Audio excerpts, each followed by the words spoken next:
daros los buenos días a todos, y a mí sí que me gustaría empezar planteando una pregunta. A mí me gustaría que me respondierais, y mejor que hablar, porque la gente suele ser tímida para ese tipo de cosas, podemos levantar la mano. ¿Vosotros quién creéis que consume más energía, un elefante o un ratón? Que levanten la mano los del elefante. No os veo nada bien. ¿Y el ratón? O sea, que gana el ratón, ¿no? Sabía yo que esto del té era de gente lista. En los años 30, el químico suizo Max Kleber estudió la relación que existía entre el tamaño de los animales y el consumo de energía. Y descubrió o halló una fórmula matemática según la cual el tamaño de los animales, a medida que se incrementaba, reducían proporcionalmente el consumo energético. Esto la verdad es que bueno, pues tiene bastante sentido, y si nos lo ponemos a pensar, el por qué un elefante o una ballena azul se mueve más despacio pues, que un ratón o que un pez payaso. Porque si se movieran a la misma velocidad, básicamente lo que necesitarían sería una cantidad de energía de la que no podrían disponer en sus entornos. Ya tengo diapositivas. Este trabajo de Kleber en los años 30 fue pues, bueno, un poco el punto de inspiración para dos físicos teóricos, Geoffrey West y Louis Bettencourt, que básicamente lo que pretendían era estudiar el funcionamiento de las ciudades. Ellos de alguna manera intentaban hacer lo mismo que había hecho Kleber en el mundo de la biología, pero aplicado al mundo de las urbes. Trataron de buscar una fórmula matemática que también le diera orden a ese caos que las define. Y para ello pues, lo que hicieron fue tirar de datos de censos electorales de diferentes ciudades de Estados Unidos. A medida que empezaron a amasar datos, se encontraron con, bueno, pues con datos muy curiosos. En primer lugar, fueron conscientes de que las ciudades, cuando tenían tamaños similares, eran capaces de predecir con un 80% de probabilidad el número de carreteras asfaltadas, el número de fruterías, el número de semáforos, incluso el índice de crímenes. Y también se dieron cuenta que en el mundo de las ciudades ocurría lo mismo que en el mundo de la biología. Según las ciudades se hacían más grandes, eran mucho más eficientes a la hora de consumir recursos. Pero bueno, no tardaron en darse cuenta, como seguramente nos tardaréis vosotros en daros cuenta, que esta no es la razón por la que nace o por la que crece una ciudad. Nadie se va a vivir en una ciudad porque le vaya a salir más barata la factura de la luz o porque vaya a llenar el depósito de gasolina de su coche por menos dinero. Básicamente, la gente cuando se muda a las ciudades lo que busca pues, principalmente es pues, tener acceso a una mejor posibilidades profesionales, llevar a sus hijos a un mejor colegio, o simplemente porque va a poder hacer cosas que en otros sitios más pequeños no podría hacer. Con esta idea en mente, básicamente lo que hicieron West y Bettencourt fue reestructurar el trabajo que habían hecho y decidieron tomar de referencia otro tipo de datos. En ese momento empezaron a medir y a analizar datos relacionados con la productividad de las ciudades. Y lo que vieron es que en las ciudades, cuando se duplicaban de tamaño, automáticamente todos los indicadores relacionados con la actividad económica se incrementaban un 15%. Esto era tanto como decir que cuando los seres humanos están juntos son mucho más productivos. Realmente este fue un descubrimiento sin precedentes en la historia de la humanidad, porque era la primera vez que esas reglas que regían el mundo de la biología y que había hablado Kleber quedaban en un segundo plano. Ahora las ciudades, la vida de las personas en las ciudades establecía una relación directa entre tamaño y velocidad. Traducido a ciudades quiere decir que cuantas más personas viven en un sitio, mayor es el consumo energético y mayor es la velocidad a la que se vive en la ciudad. Para que nos hagamos un ejemplo, lo podemos ver en consumo en vatios. Cualquiera de nosotros en modo reposo consume 90 vatios. Si tuviéramos que salir a cazar para poder comer, consumiríamos aproximadamente unos 250 vatios. Fantástico, hombre. Muy bien. Los que estamos aquí, me he quedado sin audio. Yo tengo audio. Cualquiera de los que estamos aquí consumimos más de 11.000 vatios de media. Los habitantes de las ciudades consumen 11.000 vatios. Recordad, 250, me estoy imaginando un tío cazando un mamut, 250 vatios, y nosotros aquí sentados simplemente por llevar el estilo de vida que llevamos consumimos 11.000 vatios.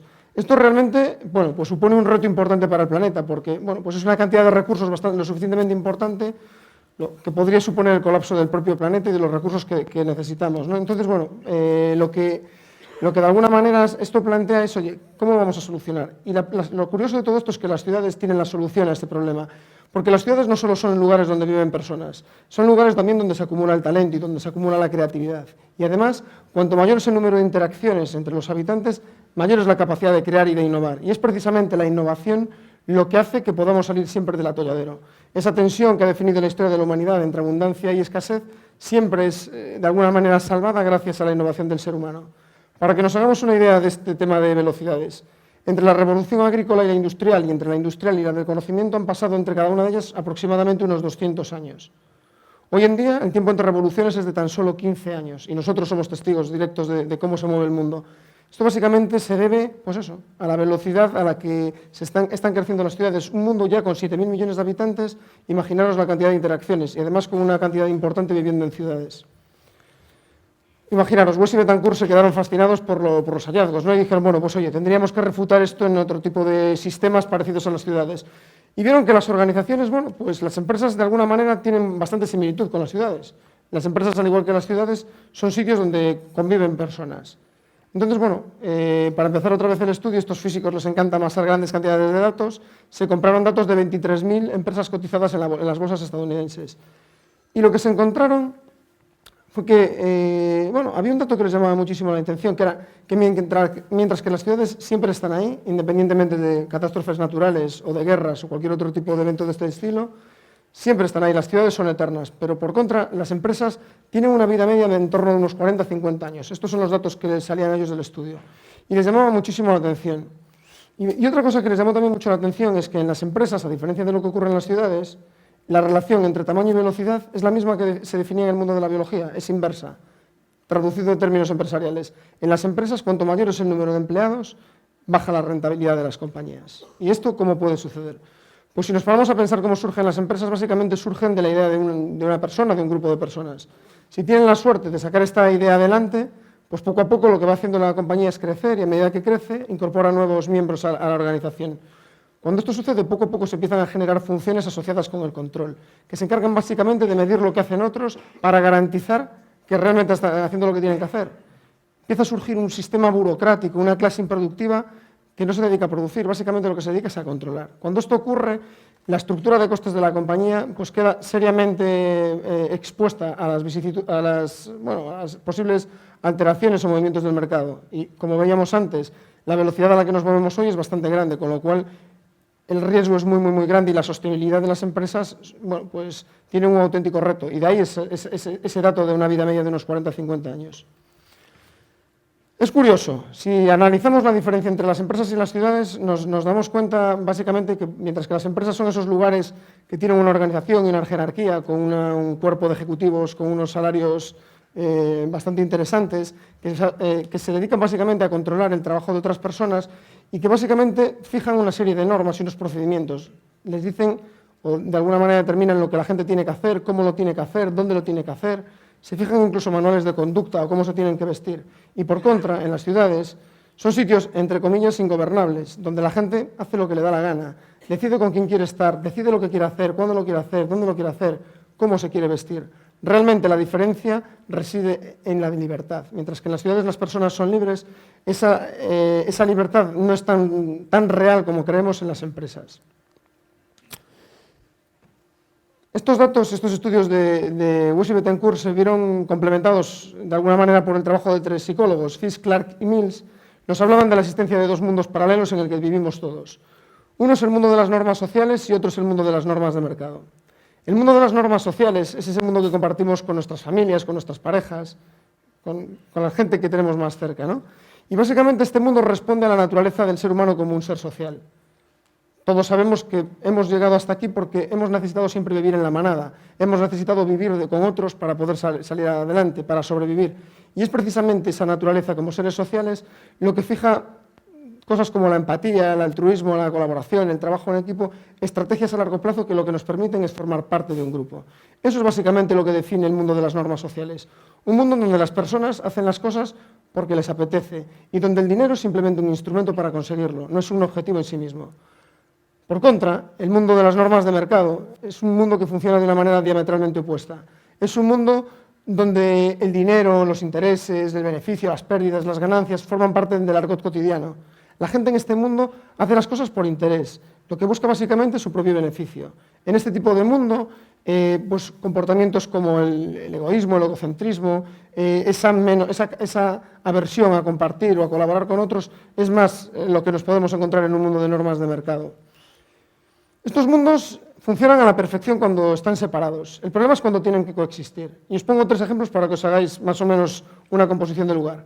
Pensar en las herencias, pensar en los divorcios o pensar en la típica aventura empresarial que comienzas con un amigo o con un familiar. En estos 3 casos partimos de un mundo de normas sociales. La familia, la pareja, las amistades.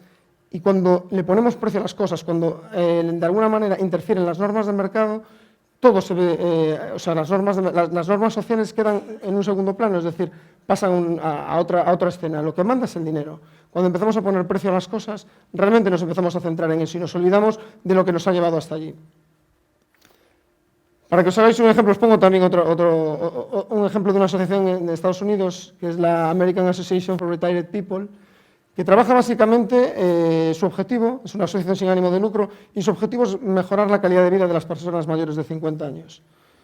En determinado momento, pues decidieron pedir apoyo a abogados estadounidenses para que, bueno, pues le prestaran los servicios jurídicos.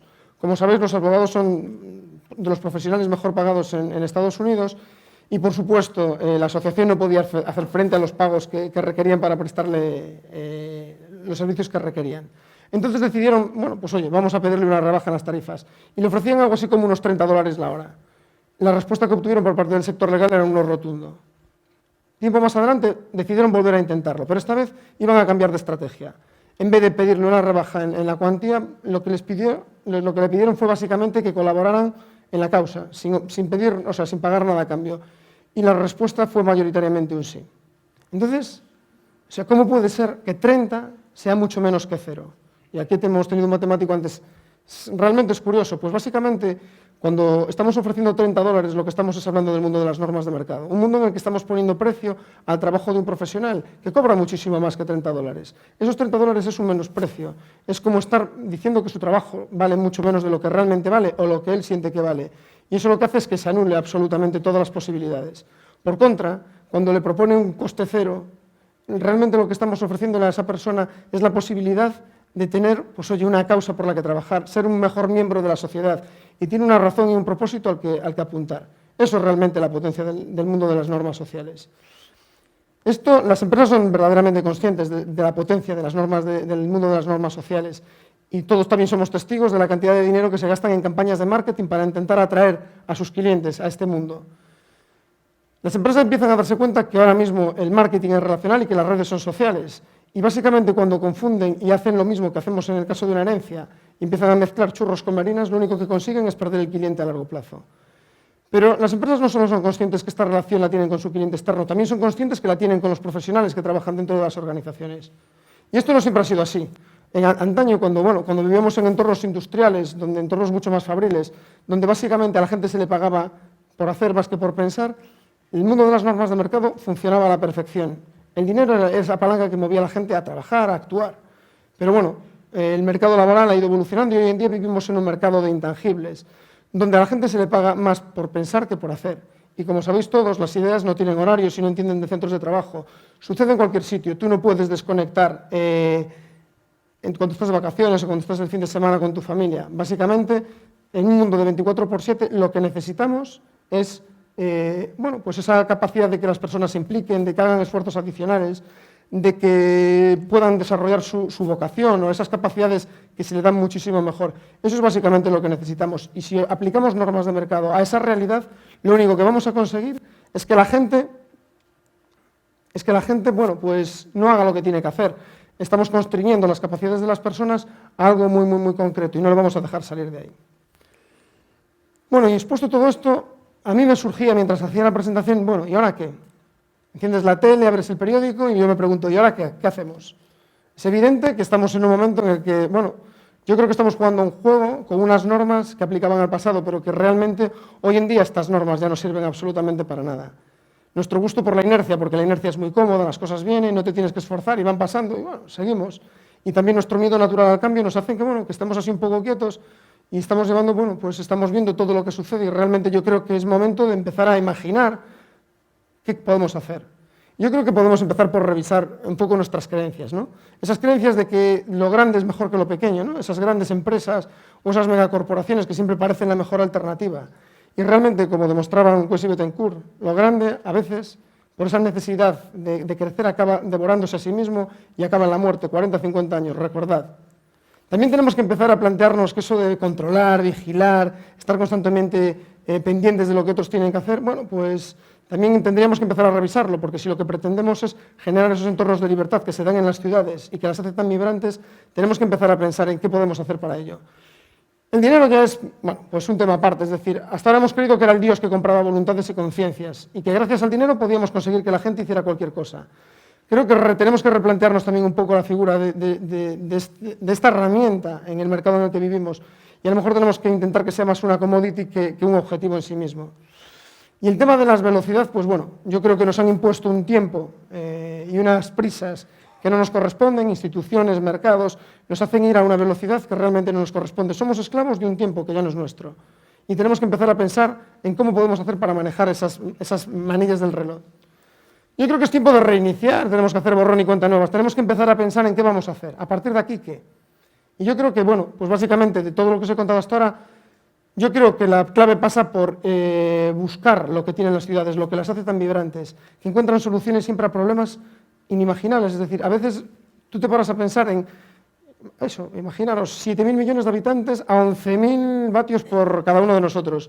Realmente parece imposible, pero lo vamos a conseguir, estoy seguro de ello. Pues esa capacidad que tienen las ciudades la tenemos que hacer de alguna manera que la tengan las empresas. Y para ello pasa mucho por empezar a crear entornos de confianza, donde la gente se pueda sentir libre, donde la gente se sienta responsable de sus actos. Y para confiar, lo que pasa que es complicado, porque es mucho más fácil controlar. Es mucho más fácil controlar que confiar en la gente. Y lo que nos tenemos que preguntar, porque seguramente a muchos de vosotros os surja la duda ya, pero es que bueno, es muy fácil decirlo, pero es que yo en mi empresa controlo a la gente o se me va de mano. Pues lo que tendremos que pensar es en qué tipo de empresa estamos. ¿Estamos en el pasado o queremos estar en el futuro? Porque si queremos estar en el pasado, a lo mejor es coherente ese comportamiento, pero si queremos ir hacia adelante, tendremos que empezar a repensar otra forma de hacer las cosas. Además, también tenemos que tener claro que la burocracia es inversamente proporcional a la confianza. Si seguimos creando sistemas llenos de normas y procedimientos en lo que buscamos es de alguna manera tener a la gente totalmente subsumida en sus funciones jaula, como le llamo yo, que ahí están esclavizados, estoy exagerando, ¿eh? Pero bueno, que básicamente nos entendemos todos, ¿no? Pues yo creo que tenemos que intentar evitar esas cosas y dejar que la gente sea ella misma. Básicamente, y a modo de resumen, yo creo que lo que tenemos que intentar es aplicar el sentido común que aplicamos a nuestras vidas, a nuestros hobbies, con nuestras familias y con nuestros amigos, esas cosas que nos hacen tan naturales y que tanto nos gusta disfrutar de ello, yo creo que tenemos que empezar a pensar en cómo aplicarlo a las empresas. Tenemos que utilizar ese sentido común que utilizamos en nuestra vida más social, en ese mundo de normas sociales, al mundo de las instituciones y al mundo de las empresas. Y básicamente la única idea que me gustaría que quedara clara es que yo creo que tenemos que empezar a pensar en rehumanizar los entornos en los que vivimos. Y yo creo que esto realmente es el primer objetivo que tenemos que pensar y yo creo que al que tenemos que apuntar si queremos solucionar pues, todo lo que nos está ocurriendo ahora mismo. Muchas gracias a todos.